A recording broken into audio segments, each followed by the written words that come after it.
یہ صدائے حریت جموں کشمیر ہے۔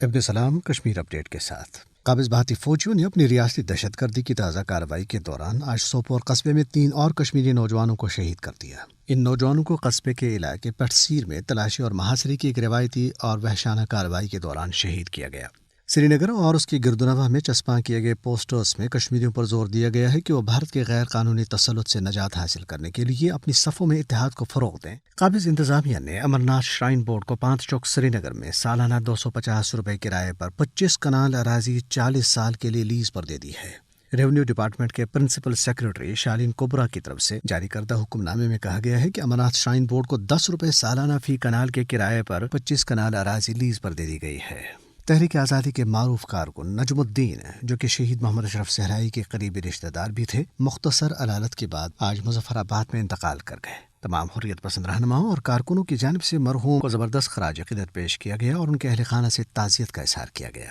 حکومت پاکستان کی طرف سے بھارتی سکھ یاتریوں کے لیے کرتارپور راہداری دوبارہ کھولنے کے اعلان کا دنیا بھر میں سکھ برادری نے خیر مقدم کیا ہے۔ دوسری طرف پاکستان سکھ گرودوارہ پربندھک کمیٹی کے جنرل سیکرٹری سردار امیر سنگھ نے بھارتی حکومت کی طرف سے سکھوں کو اپنے مقدس مقامات کی زیارت کی اجازت دینے کے لیے اپنی سرحد دوبارہ نہ کھولنے پر سخت تشویش کا اظہار کرتے ہوئے کہا ہے کہ فسطائی مودی سرکار پر اس ضمن میں دباؤ ڈالنا چاہیے۔ بھارتی ریاست بہار کے ضلع گیا میں 14 افراد نے ایک 32 سالہ خاتون کو اجتماعی زیادتی کا نشانہ بنا ڈالا ہے، جبکہ ریاست مہاراشٹر کے ایک گاؤں میں ہندو انتہا پسندوں نے دلتوں کو ان کے بزرگوں اور خواتین سمیت کھمبوں کے ساتھ باندھ کر ڈنڈوں سے مارا، جس کی وجہ سے 2 خواتین سمیت 7 دلت شدید زخمی ہو گئے۔ اپڈیٹ ختم ہوا۔ ہندو بالادستی کے خود ساختہ مرض میں مبتلا بھارت کی مودی حکومت کے لیے واقعی یہ بات باعث تکلیف اور پریشانی ہے کہ پاکستان میں کیوں کر ہندو، سکھ اور دیگر اقلیتوں کے حقوق کا حکومتی سطح پر خصوصی خیال رکھا جاتا ہے، کیونکہ اس طرح کے اقدام عالمی سطح پر پاکستان کی عزت اور شان میں اضافہ کرتے ہیں، جبکہ بھارت میں اقلیتوں پر جبر نے